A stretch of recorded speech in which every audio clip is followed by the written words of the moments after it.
Hey, what's going on, everybody? Joe Menza here, and we're going to do a quick little painting outdoors here. We're going to do a quick little thing from imagination, just using a couple of colors. We're going to use cobalt blue and sort of a unusual color here from Daniel Smith. It's called Moon Glow. It's kind of a purplish color.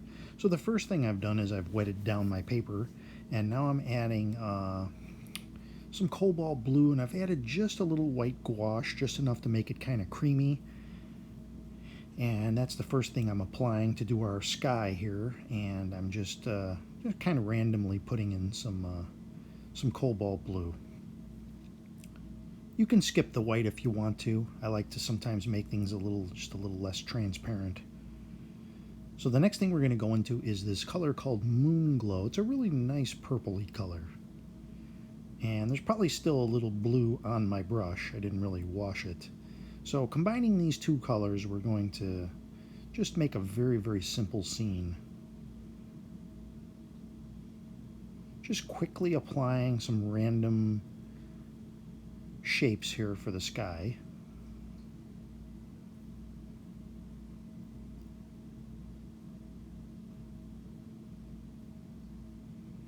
And we'll just put an area down here, whether it be water or it might even look a little wintry because it's purple. It might have sort of that cool look to it.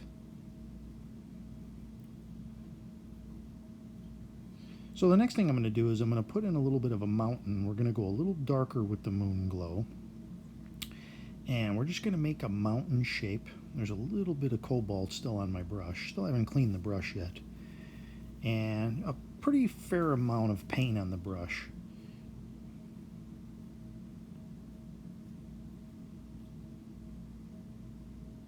Still have a little bit of that cobalt on there. So we're just putting in the mountain shapes, quick brush stroke across the bottom.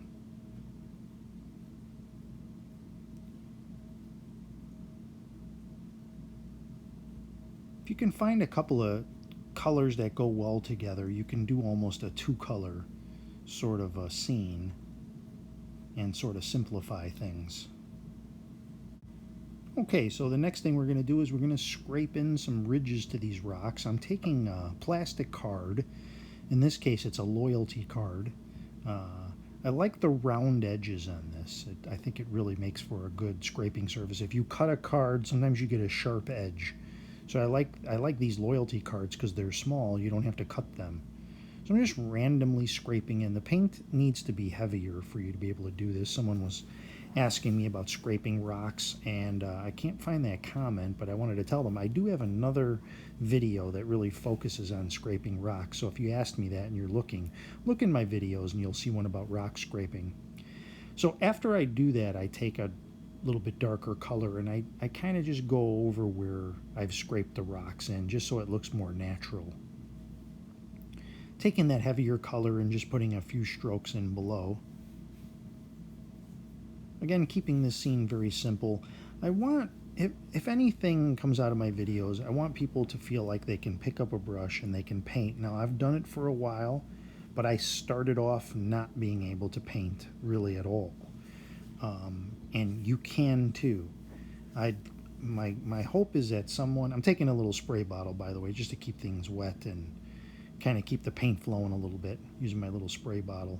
And just kind of blending this middle area here so that it's not so stark white. But as I was saying, and here's another thing I'm doing, by the way, I just cleared a little bit of that so that it's open a little bit more. It was a little too closed. I want people to look at this and say, that looks like fun, pick up a brush and give it a try. But give it several tries, don't just give it one try. And don't be so critical with yourself. Have fun. Just let the paint do what it does. Try not so hard to make it. Don't force it. Have a good time with it. Put it to the side. Let it dry. Look at it later. And just keep going. Buy a block. You can buy Fabriano Studio 75 sheets. You can do 150 paintings if you use the back. And give yourself at least the first side of the pad to say, hey, I see some progress here. Because you can do this. I've added a little cobalt blue just to kind of start shaping things down here on the bottom. And I've tried to make a little bit of a S curve through the middle just to kind of bring into the painting.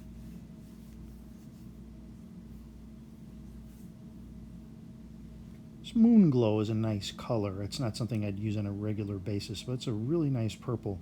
If you don't have it, you can use like ultramarine and alizarin crimson, maybe a little Payne's gray, and you can make a nice purple if you already have that.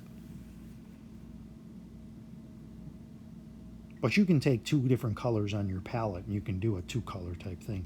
Taking a little toothbrush and just spritzing a little water onto the just to make paint run a little bit in this foreground area. I don't mind if the paint runs and creates some neat effects.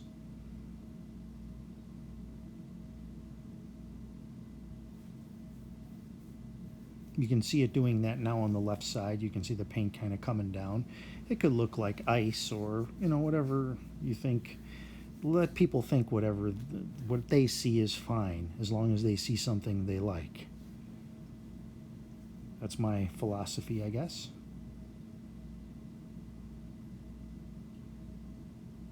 A little more of that moon glow on the bottom there.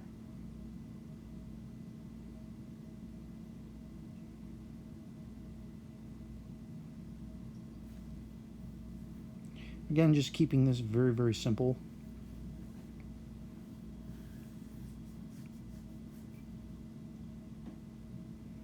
Notice I can take a little paint, we can add a little, we can take a wet brush and remove a little bit. As long as the paint's still wet, you can kind of manipulate things a little bit. It's really better to put things on though in a minimal amount of strokes. You'll get more results earlier on that way. And I'm just flicking some water on with the end of the brush just to show that. Just want the paint to kind of run here.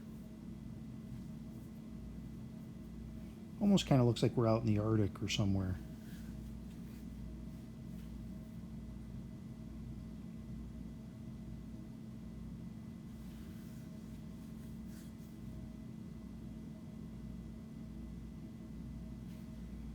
If you're doing this, you can stop here and you can move on to the next one.